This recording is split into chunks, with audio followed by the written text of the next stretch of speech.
ನಮ್ಮ ಬಿಡದಿ ಟೌನ್ಶಿಪ್ಗೆ ಯಾವ ಜಾಗಗಳನ್ನ ಈಗಾಗಲೇ ಪರಿಶೀಲನೆಯನ್ನ ಮಾಡಿದ್ದಾರೆ, ಯಾವ ಜಾಗಗಳನ್ನ ಗುರುತಿಸಿದ್ದಾರೆ, ಅವ್ರಿಗೆಲ್ರಿಗೂ ಕೂಡ ಹೇಳ್ತಾ ಇದ್ದೇನೆ, ಎಲ್ರಿಗೂ ಕೂಡ ಧೈರ್ಯವಾಗಿ ನಿಂತ್ಕೊಳ್ಳಿ. ಕರ್ನಾಟಕ ರಕ್ಷಣಾ ವೇದಿಕೆ ಸಿಂಹ ಸೈನ್ಯ ನಿಮ್ಮ ಜೊತೆಗಿದೆ.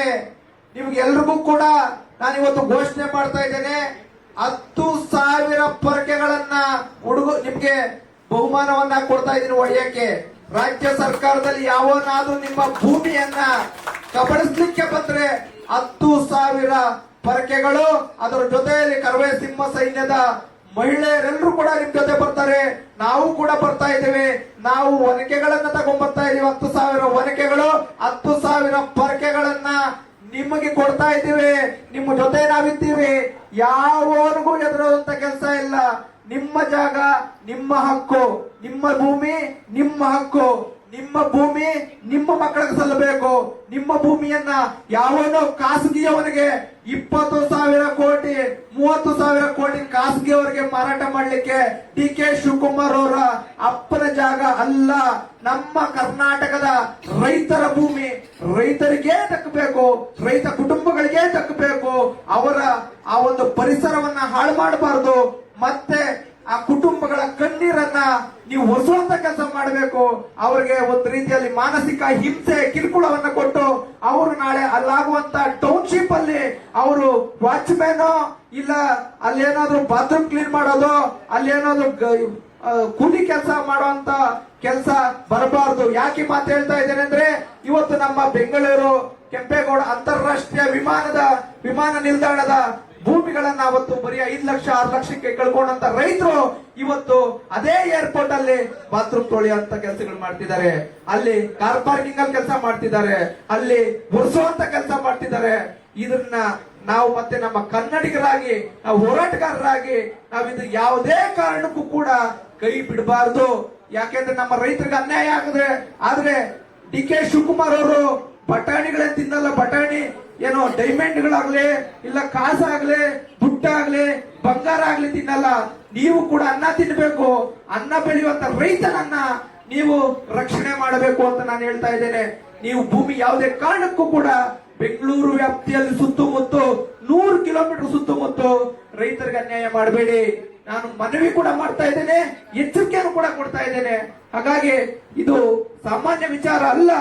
ಎಲ್ಲರೂ ಕೂಡ ಇಡೀ ಕರ್ನಾಟಕದಾದ್ಯಂತ ಈ ಒಂದು ಹೋರಾಟಕ್ಕೆ ಬೆಂಬಲ ಕೊಡಲೇಬೇಕು.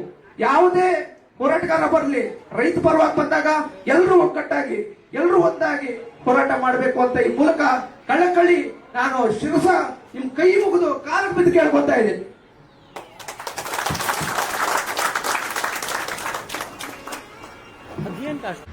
ನಮ್ಮ ಬಿಡದಿ ಟೌನ್ಶಿಪ್ಗೆ ಯಾವ ಜಾಗಗಳನ್ನ ಈಗಾಗಲೇ ಪರಿಶೀಲನೆಯನ್ನ ಮಾಡಿದ್ದಾರೆ, ಯಾವ ಜಾಗಗಳನ್ನ ಗುರುತಿಸಿದ್ದಾರೆ, ಅವ್ರಿಗೆಲ್ರಿಗೂ ಕೂಡ ಹೇಳ್ತಾ ಇದ್ದೇನೆ, ಎಲ್ರಿಗೂ ಕೂಡ ಧೈರ್ಯವಾಗಿ ನಿಂತ್ಕೊಳ್ಳಿ. ಕರ್ನಾಟಕ ರಕ್ಷಣಾ ವೇದಿಕೆ ಸಿಂಹ ಸೈನ್ಯ ನಿಮ್ಮ ಜೊತೆಗಿದೆ. ನಿಮ್ಗೆ ಎಲ್ರಿಗೂ ಕೂಡ ನಾನು ಇವತ್ತು ಘೋಷಣೆ ಮಾಡ್ತಾ ಇದ್ದೇನೆ, 10,000 ಪೊರಕೆಗಳನ್ನ ನಿಮ್ಗೆ ಬಹುಮಾನವನ್ನ ಕೊಡ್ತಾ ಇದ್ದೀನಿ ಒಡೆಯಕ್ಕೆ. ರಾಜ್ಯ ಸರ್ಕಾರದಲ್ಲಿ ಯಾವನಾದ್ರೂ ನಿಮ್ಮ ಭೂಮಿಯನ್ನ ಕಬಳಿಸ್ಲಿಕ್ಕೆ ಬಂದ್ರೆ 10,000 ಪೊರಕೆಗಳು, ಅದರ ಜೊತೆಯಲ್ಲಿ ಕರವೇ ಸಿಂಹ ಸೈನ್ಯದ ಮಹಿಳೆಯರೆಲ್ಲರೂ ಕೂಡ ನಿಮ್ ಜೊತೆ ಬರ್ತಾರೆ. ನಾವು ಕೂಡ ಬರ್ತಾ ಇದ್ದೇವೆ. ನಾವು ಒನಕೆಗಳನ್ನ ತಗೊಂಡ್ಬರ್ತಾ ಇದೀವಿ. 10,000 ಒನಕೆಗಳು, 10,000 ಪೊರಕೆಗಳನ್ನ ನಿಮಗೆ ಕೊಡ್ತಾ ಇದ್ದೀವಿ. ನಿಮ್ಮ ಜೊತೆ ನಾವಿದ್ದೀವಿ. ಯಾವನಿಗೂ ಎದುರುವಂತ ಕೆಲಸ ಇಲ್ಲ. ನಿಮ್ಮ ಜಾಗ ನಿಮ್ಮ ಹಕ್ಕು, ನಿಮ್ಮ ಭೂಮಿ ನಿಮ್ಮ ಹಕ್ಕು, ನಿಮ್ಮ ಭೂಮಿ ನಿಮ್ಮ ಮಕ್ಕಳಿಗೆ ಸಲ್ಲಬೇಕು. ನಿಮ್ಮ ಭೂಮಿಯನ್ನ ಯಾವನೋ ಖಾಸಗಿಯವನಿಗೆ 20,000 ಕೋಟಿ 30,000 ಕೋಟಿ ಖಾಸಗಿಯವರಿಗೆ ಮಾರಾಟ ಮಾಡ್ಲಿಕ್ಕೆ DK ಶಿವಕುಮಾರ್ ಅವರ ಅಪ್ಪನ ಜಾಗ ಅಲ್ಲ. ನಮ್ಮ ಕರ್ನಾಟಕದ ರೈತರ ಭೂಮಿ ರೈತರಿಗೆ ದಕ್ಕಬೇಕು, ರೈತ ಕುಟುಂಬಗಳಿಗೆ ದಕ್ಕಬೇಕು. ಅವರ ಆ ಒಂದು ಪರಿಸರವನ್ನ ಹಾಳು ಮಾಡಬಾರದು. ಮತ್ತೆ ಆ ಕುಟುಂಬಗಳ ಕಣ್ಣೀರನ್ನ ನೀವು ಒರೆಸುವಂತ ಕೆಲಸ ಮಾಡಬೇಕು. ಅವರಿಗೆ ಒಂದು ರೀತಿಯಲ್ಲಿ ಮಾನಸಿಕ ಹಿಂಸೆ ಕಿರುಕುಳವನ್ನ ಕೊಟ್ಟು ಅವರು ನಾಳೆ ಅಲ್ಲಾಗುವಂತ ಟೌನ್ಶಿಪ್ ಅಲ್ಲಿ ಅವರು ವಾಚ್ಮ್ಯಾನ್ ಇಲ್ಲ ಅಲ್ಲೇನಾದ್ರೂ ಬಾತ್ರೂಮ್ ಕ್ಲೀನ್ ಮಾಡೋದು, ಅಲ್ಲೇನಾದ್ರೂ ಕೂಲಿ ಕೆಲಸ ಮಾಡುವಂತ ಕೆಲಸ ಬರಬಾರದು. ಯಾಕೆ ಮಾತು ಹೇಳ್ತಾ ಇದ್ದೇನೆ ಅಂದ್ರೆ, ಇವತ್ತು ನಮ್ಮ ಬೆಂಗಳೂರು ಕೆಂಪೇಗೌಡ ಅಂತಾರಾಷ್ಟ್ರೀಯ ವಿಮಾನ ನಿಲ್ದಾಣದ ಭೂಮಿಗಳನ್ನ ಅವತ್ತು ಬರೀ 5 ಲಕ್ಷ 6 ಲಕ್ಷಕ್ಕೆ ಕಳ್ಕೊಂಡಂತ ರೈತರು ಇವತ್ತು ಅದೇ ಏರ್ಪೋರ್ಟ್ ಅಲ್ಲಿ ಬಾತ್ರೂಮ್ ತೊಳೆಯುವಂತ ಕೆಲಸಗಳು ಮಾಡ್ತಿದ್ದಾರೆ, ಅಲ್ಲಿ ಕಾರ್ ಪಾರ್ಕಿಂಗ್ ಅಲ್ಲಿ ಕೆಲಸ ಮಾಡ್ತಿದ್ದಾರೆ, ಅಲ್ಲಿ ಒರೆಸುವಂತ ಕೆಲಸ ಮಾಡ್ತಿದ್ದಾರೆ. ಇದನ್ನ ನಾವು ಮತ್ತೆ ನಮ್ಮ ಕನ್ನಡಿಗರಾಗಿ, ನಾವು ಹೋರಾಟಗಾರರಾಗಿ ನಾವು ಇದು ಯಾವುದೇ ಕಾರಣಕ್ಕೂ ಕೂಡ ಕೈ ಬಿಡಬಾರದು. ಯಾಕೆಂದ್ರೆ ನಮ್ಮ ರೈತರಿಗೆ ಅನ್ಯಾಯ ಆದ್ರೆ ಡಿ ಕೆ ಶಿವಕುಮಾರ್ ಅವರು ಬಟಾಣಿಗಳೇ ತಿನ್ನಲ್ಲ. ಬಟಾಣಿ ಏನೋ ಡೈಮಂಡ್ಗಳಾಗ್ಲಿ, ಇಲ್ಲ ಕಾಸಾಗ್ಲಿ, ದುಡ್ಡಾಗ್ಲಿ, ಬಂಗಾರ ಆಗ್ಲಿ ತಿನ್ನಲ್ಲ. ನೀವು ಕೂಡ ಅನ್ನ ತಿನ್ನಬೇಕು. ಅನ್ನ ಬೆಳೆಯುವಂತ ರೈತನನ್ನ ನೀವು ರಕ್ಷಣೆ ಮಾಡಬೇಕು ಅಂತ ನಾನು ಹೇಳ್ತಾ ಇದ್ದೇನೆ. ನೀವು ಭೂಮಿ ಯಾವುದೇ ಕಾರಣಕ್ಕೂ ಕೂಡ ಬೆಂಗಳೂರು ವ್ಯಾಪ್ತಿಯಲ್ಲಿ ಸುತ್ತಮುತ್ತ 100 ಕಿಲೋಮೀಟರ್ ಸುತ್ತಮುತ್ತ ರೈತರಿಗೆ ಅನ್ಯಾಯ ಮಾಡಬೇಡಿ. ನಾನು ಮನವಿ ಕೂಡ ಮಾಡ್ತಾ ಇದ್ದೇನೆ, ಎಚ್ಚರಿಕೆಯನ್ನು ಕೂಡ ಕೊಡ್ತಾ ಇದ್ದೇನೆ. ಹಾಗಾಗಿ ಇದು ಸಾಮಾನ್ಯ ವಿಚಾರ ಅಲ್ಲ.